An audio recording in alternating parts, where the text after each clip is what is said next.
Halo teman-teman, baik lagi di channel Leo Ikals ya. Kayaknya sudah lama banget nih saya tidak mampir lagi, sharing lagi di Leo Ikals ini ya teman-teman ya, karena berbagai macam hal ya. Ya mudah-mudahan sih teman-teman semua sehat selalu ya, dan tentunya harapannya gitu kan ya, kita tuh hidup makin lebih baik dari sebelumnya. Apalagi saat ini sudah di akhir tahun teman-teman ya, di akhir tahun 2025 dan tidak terasa banget gitu kan ya. Tinggal beberapa hari lagi kita akan memasuki tahun 2026. Makanya di kesempatan kali ini saya pengen sharing ya 5 pelajaran hidup ya. 5 pelajaran hidup yang harapannya ini bisa jadi pembelajaran juga bukan hanya buat saya, tapi juga buat teman-teman yang nonton video ini tentunya. Yuk, apa aja sih 5 hal itu? Kita mulai dari yang pertama.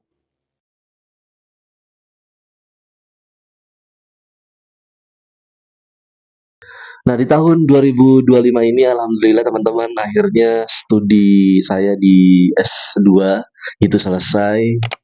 Di tahun sebelumnya harusnya itu ya selesai, tapi karena ada beberapa kendala akhirnya saya sempat cuti dulu gitu kan, dan ya akhirnya dengan semangat ya kan ya, dengan kemauan akhirnya bisa sampai gitu kan ya di kata lulus dan bahkan sudah wisuda gitu ya teman-teman. Nah, ini bukan cerita tentang wisudanya sih, seperti yang sudah teman-teman baca tadi, bahwa ini pelajaran banget buat teman-teman juga gitu kan yang saat ini mungkin ngerasa bahwa, aduh gitu kan ya, saya ini ketinggalan, teman-teman sudah menikah, sudah punya anak sekian, saya masih tiktokan aja gitu kan. Atau teman-teman sudah lulus S2, S3, padahal teman-teman masih berjuang di S1 gitu. Jadi ngerasa kayak ketinggalan gitu kan ya. Saya pun ngerasain seperti itu di S2 ini. Ketika teman-teman seangkatan saya sudah lulus di tahun 2024 gitu kan, saya baru mulai gitu kan ya di akhir tahun 2024 itu, karena saya, di semester 4 saya sempat cuti gitu kan ya, dan itu membuat ya ketinggalan itu karena memang ada hal yang bener-bener urgent banget yang akhirnya yang membuat saya memilih untuk cuti itu gitu teman-teman ya. Tapi intinya, hidup itu teman-teman ya, setiap orang itu ada waktunya sih. Ya, walaupun mungkin kita startnya sama gitu kan, tapi ya sampainya itu ya beda-beda gitu kan proses orang itu. Bukan berarti yang cepat lebih baik, yang lambat itu lebih ibaratnya kurang gitu kan ya. Tapi ini waktu aja sih sebenarnya. Kalau menurut saya bukan hanya terkait dengan kuliah gitu kan, tapi kadang dalam kehidupan kayak gitu ya teman-teman ya. Kayak misalkan ya tadi ya, kita ngelihat teman-teman sudah misalkan ngelihat media sosial, teman-teman SD kita sudah punya anak sekian, sudah punya rumah sekian, tapi kita masih seperti ini. Kadang kan ada rasa minder ya gitu kan. Tapi, eee, kalau kita mulai sadari gitu kan hal seperti itu, ya udah, start orang itu kan tadi itu ya, startnya mungkin sama tapi prosesnya itulah yang berbeda gitu. Jadi yang penting kita itu mau berproses, itu aja sih gitu. Kalau kita, nggak mau berproses ya udahlah, telat nih gitu kan, ya udah saya nggak mau ngurusin tesis lagi, nggak mau bimbingan dan lain-lain, ya udah sampai sekarang pun mungkin saya nggak bisa selesai S2-nya. Begitupun dalam hidup gitu kan ya, kalau kita udahlah, teman-teman udah jauh, kita udah punya rumah ini, udahlah saya udah, nggak mau usaha, nggak mau cari peluang lagi, nggak mau belajar lagi ya gitu ya. Jadi udah selesai gitu. Makanya sekali lagi penting banget teman-teman ya, kita harus mulai menyadari saat ini bahwa keterlambatan itu bukan kegagalan yang permanen gitu kan ya. Itu masalah waktu aja. Yang penting satu rumusnya gitu kan ya. Kita nggak boleh berhenti kayak gitu ya. Oke, itu aja teman-teman ya pelajaran pertama. Yuk lanjut kita pelajaran kedua.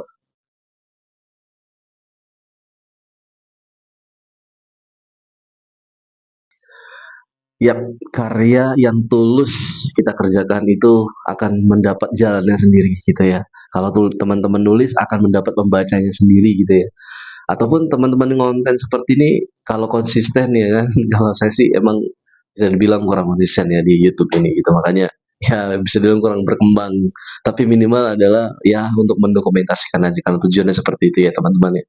Tapi gini, eee, di tahun 2025 ini saya membuktikan itu kan bahwa kalau kita berkarya dengan, setulus hati gitu kan ya, kita akan menemukan jalannya. Saya tuh aktif, salah satunya di media Atmago namanya, teman-teman. Saya suka nulis artikel, suka nulis berita di situ. Pokoknya kalau ada hal-hal yang memang layak untuk di-publish gitu kan dari teman-teman ataupun memang dari saya sendiri, ya saya akan publish di Atmago itu, teman-teman. Nah, saya konsisten di situ walaupun ibaratnya tidak dibayar gitu kan ya. Tapi saya terus konsisten dan akhirnya pada Oktober lalu lah, Oktober November itu kalau tidak salah ya. Akhirnya saya punya kesempatan gitu kan ya untuk ibaratnya eh, menunjukkan ketulusan ini. Artinya apa ya? Akhirnya ada lomba gitu kan, ada lomba dan ya akhirnya saya ikut gitu kan ya di waktu itu lomba tingkat artikel tingkat nasional yang diadain oleh Saka Warga IATMA Connect ini gitu. Dan ya alhamdulillah saya dapat jadi salah satu juara ya, tiga besar di situ dan hadiahnya juga bisa dibilang lumayan lah ya kan. Lumayan dengan hanya nulis artikel tapi hadiahnya jutaan gitu kan. Ya saya tuh lebih ibaratnya gini, ada eh, persiapan ya kan, persiapan ketemu dengan kesempatan nih. Nah akhirnya kan saya kan udah lama tuh siap gitu kan, saya nulis akhirnya ada kesempatan ya akhirnya banyak teman-teman yang bilang ah beruntung beruntung gitu kan, padahal beruntung itu bisa diciptain dengan rumus persiapan ditambah dengan kesempatan tadi gitu. Makanya buat teman-teman yang saat ini berkarya itu pelajarannya yang kayaknya aduh nggak ada hasilnya, ini nggak ada uangnya ataupun hanya buang-buang waktu aja gitu, kayak ngerasa mungkin teman-teman ada lah di titik itu gitu kan, saya pun ada gitu di titik itu dan pas itu ah ternyata ada nih kesempatan gitu kan dan kesempatan bertemu dengan persiapan gitu yang sudah kita lakuin berbulan-bulan bertahun-tahun mungkin gitu kan akhirnya jadi kayak boom gitu ya, kayak bom waktu dan kita meledak di situ dan mungkin orang-orang yang nggak tahu proses kita bilangnya ah kamu beruntung nih gitu kan, tapi ternyata di balik itu semua kita prosesnya panjang gitu. Jadi pelajaran kedua saya lagi teman-teman yang saat ini lagi berkarya, lagi berproses, dah lanjutin. Ya berproses aja gitu kan, persiapan lah ibaratnya. Nanti akan datang kesempatan itu dan ketika kesempatan ini datang kamu akan meledak.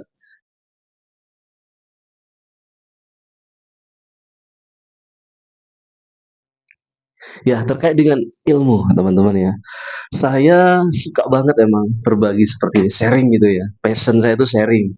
Sharing lewat konten, sharing lewat tulisan ataupun sharing langsung gitu kan ya di lapangan, misalkan di sekolah ya kan, atau ketemu satu lawan satu gitu ya maksudnya kayak kemarin tahun ini tuh saya juga punya kesempatan untuk ibaratnya jadi pendamping lah UMKM gitu, UMKM Go Digital gitu di Atma Connect juga sih ya, program juga sponsori oleh Atma Connect, Patiro Serang dan ISF ya, Internet Society Foundation. Luar biasa banget sih dan saya saya tuh berharap banget lah ada lagi program semacam itu gitu karena banyak sekali pembelajaran yang saya dapetin. Cuman salah satunya yang pengen saya share di kesempatan kali ini adalah ketika kita punya ilmu gitu kan ya dan kita bisa sharing kan gitu kan ya.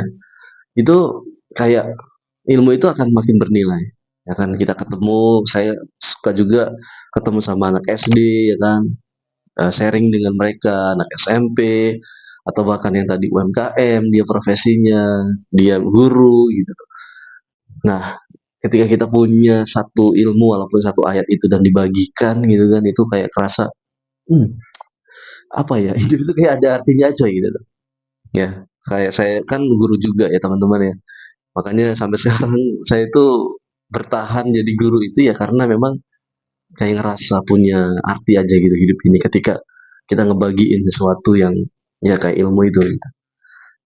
Makanya teman-teman kalau punya ilmu gitu kan bagikan. Kalau memang punya konten seperti ini silakan. Karena kan medianya makin banyak. Banyak banget ya, mau lewat buku, mau lewat blog gitu kan ya. Saya pun banyak lah sekarang itu medianya gitu yang saya geluti saat ini gitu. Bukan hanya secara langsung aja tapi lewat lewat online seperti ini tuh banyak banget. Kayak blog, kayak tadi di Media Atma Go ataupun lain-lainnya. Itu kesempatan lah buat kita untuk jadi orang yang bermanfaat gitu. Karena kita nggak tahu gitu kan, walaupun mungkin view-nya sedikit, satu orang, dua orang yang lihat ini, dan gitu ngerasain manfaat dari apa yang kita sampaikan, wow itu luar biasa banget. Apalagi sampai dia ngechat kita gitu kan ya, kayak ngasih tiba-tiba nge-DM dan bilang makasih karena udah bikin video ini, bikin tulisan ini. Itu walaupun hanya satu orang yang bilang seperti itu, kalau buat saya itu sangat luar biasa banget. Makanya ya udah gitu kan, yang penting saya bisa sharing, terserah mau view-nya berapa, mau tulisannya dibaca banyak orang atau enggak gitu ya, itu bonus aja lah gitu kalau memang tulisannya itu bisa bisa dibaca orang banyak gitu kan, atau kontennya bisa viral, bisa FYP kayak gitu, itu bonus aja. Tapi intinya adalah ketika tulisan itu atau konten itu atau ilmu itu ya, lebih lebih tepatnya bisa tersampaikan kepada seorang dan orang bisa merasakan manfaat dari ilmu itu, keren banget gitu. Dampaknya nggak cuma buat kita tapi buat orang banyak, karena sebaik-baik orang adalah orang yang bermanfaat untuk manusia lain.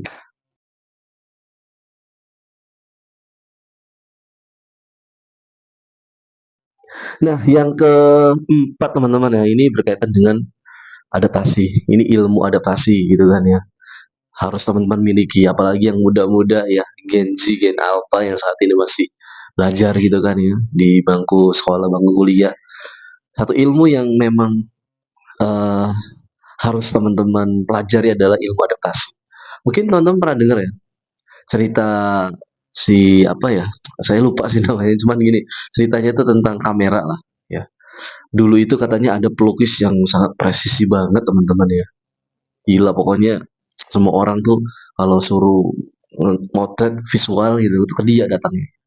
Tapi tiba-tiba era kamera tuh datang gitu kan, era kamera datang dan akhirnya kemampuan presisinya dia, gambarnya dia itu udah nggak kepake lagi, karena kamera kan sudah lebih baik gitu kan ya, lebih cepat mungkin gitu kan dibandingkan secara manual tadi. Dan itu memberikan pelajaran buat kita semua bahwa apapun yang kita miliki, kemampuan yang kita miliki hari ini itu jangan jangan sombong lah gitu kan ya. Kita bisa misalkan aplikasi kayak Canva ya kan, kayak CapCut gitu kan hari ini, kayak mahir lah gitu di situ, atau aplikasi-aplikasi Photoshop gitu kan. Itu kan eh, itu hanya dari segi kontennya aja gitu kan ya. Artinya akan ada aplikasi-aplikasi yang lain gitu kan. Tapi yang paling penting adalah kita mau belajar lagi. Kayak kayak tadi ya, zamannya Photoshop, Corel Draw gitu kan ya. Itu kan dulu susah banget ya, pengen jadi desainer, ngedesain atau bikin spanduk aja tuh kayak susah banget gitu kan, harus punya kemampuan, harus punya alatnya juga, harus di laptop saat itu gitu kan, atau PC gitu. Tapi sekarang nih mau bikin spanduk aja dengan datangnya Canva contohnya gitu. Canva itu sangat ngebantu banget gitu buat teman-teman yang benar-benar nggak bisa desain gitu kan ya. Saya pun ngerasain seperti itu. Banyak peluang dari situ. Ada orang, amin bikinin spanduk, bikinin desain logo gitu kan ya dari Canva itu. Itu kan yang nggak bisa pun ya ibaratnya belajarnya nggak terlalu susah gitu. Karena ada adaptasi tadi gitu.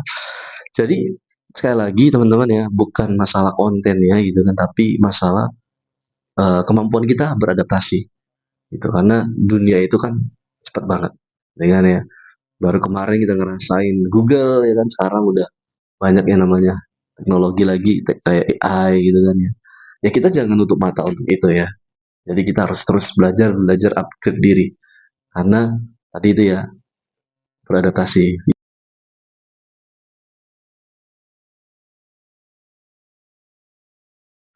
Oke teman-teman ya, kalau tadi di awal banget pelajarannya adalah terkait dengan keterlambatan ya kan. Kalau ini lebih ke gagalan gitu ya. Jadi teman-teman saya punya Ya di tahun 2025 ini saya terpilih jadi duta baca Provinsi Banten gitu. Yang padahal sebelumnya saya gagal di tingkat kota gitu kan. Saya coba ikut lah pengen jadi duta baca daerah di kota lah gitu. Kota Cilegon waktu itu ya masuk 10 besar gitu kan jadi finalis tapi tidak bisa jadi juara gitu. Tidak bisa jadi duta baca gitu saat itu ya. Tapi saya konsisten gitu kan ya. Walaupun saya nggak terpilih jadi juara duta bacanya, tapi saya udah finalis itu saya ngerasa bahwa saya itu duta baca gitu kan ya. Makanya saya di berbagai event, saya sering-sering ada event maksudnya ya. Event-eventnya terkait dengan literasi gitu kan ya. Promosi membaca, ajak nulis, ya gitulah. Pokoknya saya punya gerakan-gerakan itu. Dan ternyata gerakan-gerakan itu kayak seolah-olah ngedukung lah gitu kan ya. Karena memang sebenarnya bukan masalah gelarnya sih teman-teman ya, tapi terkait dengan kesempatan ya gitu kan. Kalau kita misalkan jadi duta baca tuh kalau menurut saya gitu kan ya, itu punya kesempatan yang bisa lebih luas gitu ya untuk itu, untuk promosi terkait dengan literasi itu. Punya lebih ada powernya lah gitu karena sudah dipilih, sudah ditokohkan untuk mempromosikan itu. Jadi duta kan ya, duta baca gitu. Itu aja sih sebenarnya yang jadi motivasi saya tuh jadi duta baca itu, walaupun sebenarnya nggak jadi duta baca pun sebenarnya ya saya itu udah promosi di media sosial ataupun ketika saya berkunjung ke sekolah kemana yang saya lakukan itu ya promosi itu sebenarnya gitu. Sudah saya lakuin sebelum jadi duta baca pun gitu kan. Tapi dengan jadi duta baca ini ya akan mudah-mudahan akan makin masif lagi lah gitu. Bisa kerjasama dengan yang lain gitu kan karena ya duta baca kan sendirian juga gitu kan perlu namanya kolaborasi gitu. Oke, jadi intinya ya gagal itu hanya ya tadi ya tertunda aja gitu. Jadi ketika kita ngalamin kegagalan, kalau kita berhenti ya udah beneran gagal tuh gitu. Kalau teman-teman nih ikut lomba ya kan, lomba konten kreator misalnya gagal, teman-teman udah gitu nggak mau belajar lagi, selesai. Tapi teman-teman nih ikut lomba konten kreator dan kalah ya kan misalkan, teman-teman malah makin semangat gitu kan belajar, apa yang salah nih? Oh dari segi eh, pengambilan gambarnya lah, editingnya gitu kan atau hal lainnya pelajari gitu kan karena dengan kita belajar lagi itu dengan kita tidak berhenti maka kesempatan untuk berhasil itu akan besar karena dia gagal itu adalah bagian proses aja perjalanan aja tinggal bagaimana kita respon kita aja gitu. Nah itulah teman-teman ya 5 pelajaran hidup di tahun 2025 yang harapannya sih nggak cuman manfaatnya buat saya pribadi tapi buat teman-teman yang saat ini masih berproses ya. Insya Allah lah ya semua hal yang sedang teman-teman usahakan akan menemukan jalannya. Walaupun di tahun 2025 enggak, itu kan tahun 2026 akan panen gitu kan ya. Bismillah, yang penting adalah kita mau terus usaha. Itu aja teman-teman ya. Jangan lupa gitu kan untuk terus belajar supaya kita bisa berdaya lewat karya. Seperti yang saya sering gaungkan juga bersama Kereta Merdeka. Sampai ketemu lagi teman-teman di video selanjutnya. Bye bye. Wassalamualaikum warahmatullahi wabarakatuh.